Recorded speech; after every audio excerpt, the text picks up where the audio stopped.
Del curso Psicopatología del Niño y del Adolescente, a cargo del licenciado César López, de la Universidad Rafael Andívar, presentamos el tema retraso mental.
Influencias poligénicas.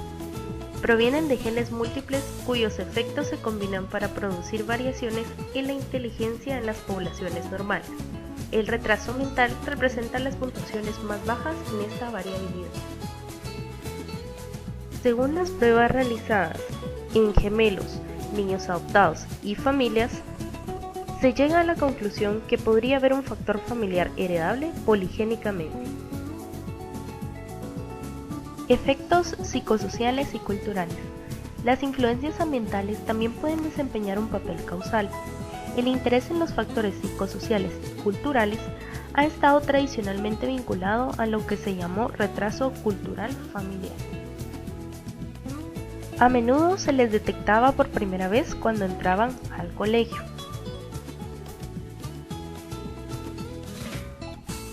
Se ha venido observando durante muchos años que el retraso leve que fluye a través de las familias se produce de forma desproporcionada en las familias que pertenecen a las clases socioeconómicas más bajas. Podría estar causado por una situación de desventaja psicosocial y cultural. El aislamiento social rígido puede tener como consecuencia un retraso grave. Incluso una leve carencia de estimulación podría conducir a déficit intelectual. Los padres pertenecientes a cualquier clase social que estén estresados y carecen de apoyo social encuentran sin lugar a dudas difícil proporcionar a sus hijos un sustento continuo y una motivación de logro. Existen vínculos específicos entre variables del ambiente familiar y la clase social y el desarrollo intelectual del niño. Por lo tanto, tenemos una explicación multifactorial que toma en cuenta las influencias orgánicas, poligénicas, psicosociales, así como sus posibles interacciones mutuas. Aprendizaje y cognición. Comprender mejor el retraso mental consiste en examinar los procesos cognitivos y de aprendizaje que subyacen en un intelecto deficiente. Estudios sobre condicionamiento. A lo largo de los años se ha tenido un interés especial al condicionamiento operante, ya que a pesar de algún retraso, los principios del condicionamiento operante se aplican bien a las personas.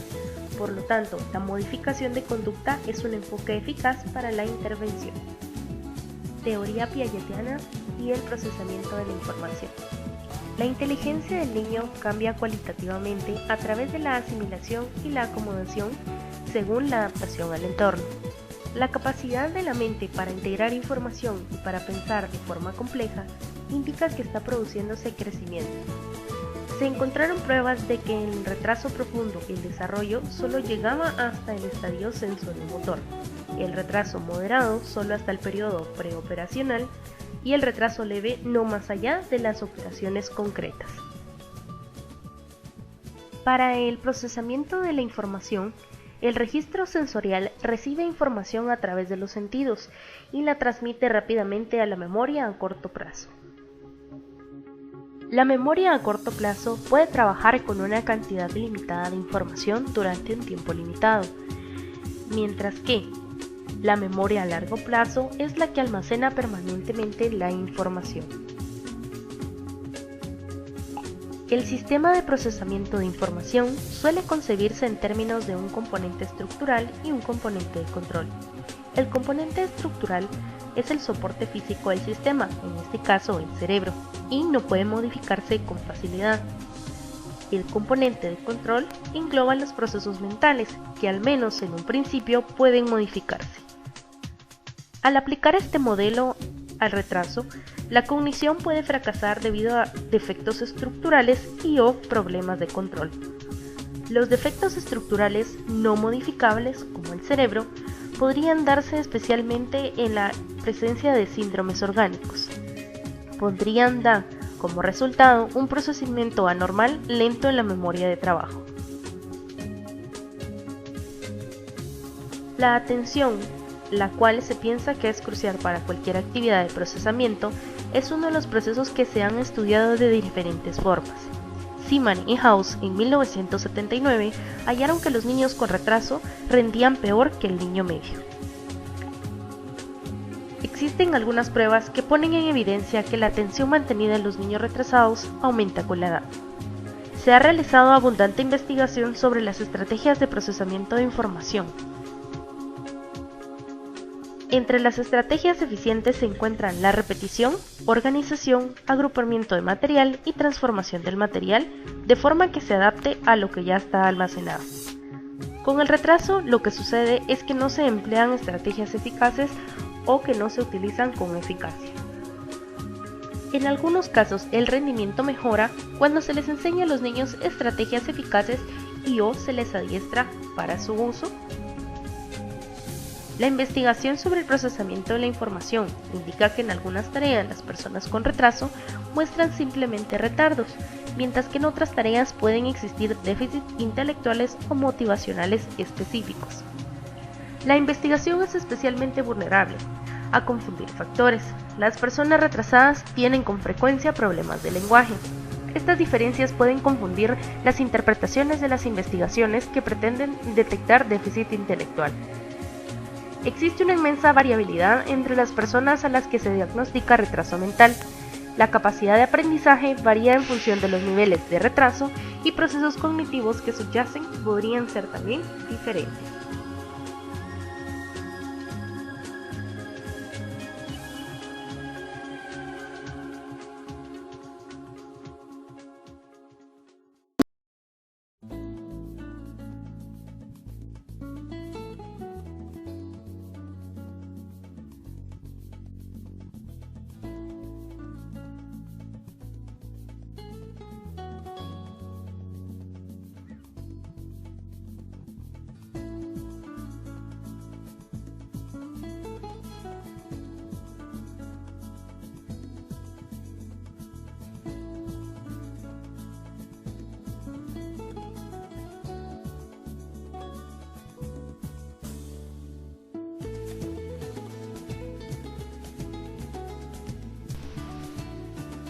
La evolución es a mitad y a final del siglo XIX se tomó con optimismo y fe la educación especial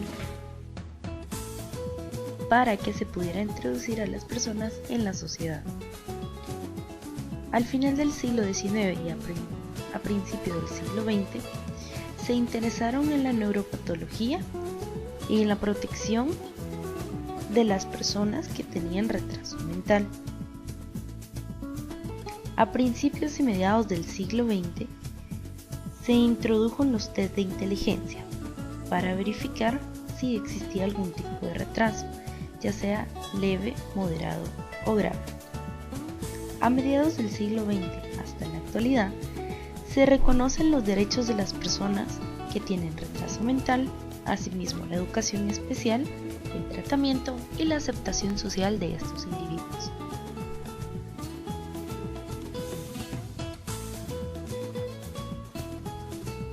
Tratamientos.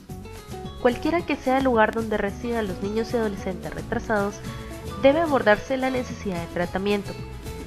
Debe tener en cuenta no solo el funcionamiento intelectual y adaptativo, sino los problemas sociales y del comportamiento. Medicamentos. No se conocen medicamentos que fortalezcan el funcionamiento intelectual en los casos de retraso. Se emplean ampliamente para tratar los síntomas médicos y conductuales. Las medicinas psicotrópicas pueden aliviar los numerosos problemas de comportamiento que coexisten con el retraso. Existen algunas pruebas que ponen en evidencia la eficacia de la psicofarmacología en casos de retraso. Es muy necesario realizar investigaciones controladas, es decir, cada individuo necesita una evaluación minuciosa. Psicoterapia individual, grupal y familiar. Los niños y adolescentes con retraso pueden beneficiarse de psicoterapias cuyo propósito sea el reducir los problemas psicológicos y de comportamiento. Deben adaptarse al nivel de desarrollo del paciente. El lenguaje debe ser concreto y claro, y deben utilizarse técnicas no verbales ante dificultades de comunicación. Puede que sea necesario que las sesiones sean cortas pero frecuentes. En la terapia de grupo, el contacto con los padres puede ser importante para ayudarles a que se adapten a la afección de su hijo. Los grupos formados por diversas familias pueden ofrecer estas oportunidades de aprender los unos de los otros, mejorar la comunicación, compartir sentimientos y fomentar la independencia en los que sean retrasados. Modificar conductas. La innovación más importante en el tratamiento del retraso ha sido la aplicación de técnicas conductuales. Se inició con la eliminación de conductas agresivas, autolesivas, rabietas y estereotipias rígidas. En los últimos años se ha utilizado con frecuencia el entrenamiento en habilidades y el autocontrol, especialmente para casos de retraso leve y moderado. Este tipo de formación suele incluir componentes cognitivos. Se han realizado esfuerzos para formar a las personas que cuidan de los niños. Se han elaborado combinaciones de técnicas de enseñanza y cursos para difundir información entre las personas que se ocupan del cuidado de los niños. La modificación de conducta ha tenido un gran éxito como ayuda a los niños y adolescentes retrasados. La aplicación de las técnicas conductuales requieren habilidad, esfuerzo y perseverancia. La educación.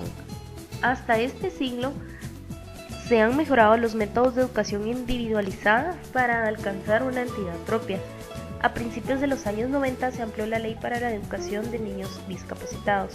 Reflejaban actitudes generales cuyos defensores trabajaron diligentemente para aplicarlas. Para cada niño que recibe educación especial se elabora un plan individualizado de educación. Los estudiantes con discapacidades deben educarse con niños no discapacitados. Históricamente, la educación especial para discapacitados mentales ha sido de gran significado. Normalmente se les remiten a clases o a colegios especiales, limitando su contacto con niños normales. Se ha afirmado que la educación especial no parecía beneficiaria para los niños. Los programas individualizados pueden llevarse a cabo dentro de las clases normales. No hay necesidad de separar a los estudiantes discapacitados. La pregunta más importante son si la inclusión resultaría beneficiosa o bien afectaría a otros niños o adolescentes en el entorno. Existen pruebas que los estudiantes con una discapacidad mental leve pueden ponerse en una situación de desventaja al ser colocados en clases especiales. También existen pruebas de que se sirven mejor a los estudiantes con retraso grave situándolos en colegios normales más que en colegios separados, dándose un resultado donde se destacan mejor las habilidades sociales en la comunicación y en las interacciones con los niños sin discapacidades. A pesar de los resultados hallados que apoyan la integración de los discapacitados en centros de educación normal, existe una gran cantidad considerable de estudios que no apoyan de forma clara las mejoras previstas en los ámbitos social y escolar. Muchas gracias por su atención.